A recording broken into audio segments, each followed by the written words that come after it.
Lena, kamusta ka? Okay naman. Medyo nag-a-adjust pa. Parang gusto mong tawirin ah. Layo-layo nun. Pasensya ka na.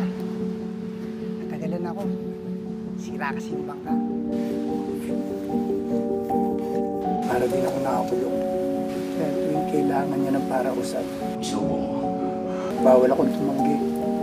Hindi mo pa asawa si Lena, anak. Kakauwi mo pa lang. Pinahiya mo yung tao. Pinakita mo sa akin na wala kang magandang natutunan. Sabi ko sa'yo, ha? Hubad! Hubad! Hubad! Ayman! Kahit ilang taon pa, aantayin ko. Hindi rin naman hubiro sa laot. Malas-malas ka pa. Uuwi kang walang ulit. Kaya nga ako, iniwasan ko na yung panginis na eh. Madamat ang dagat.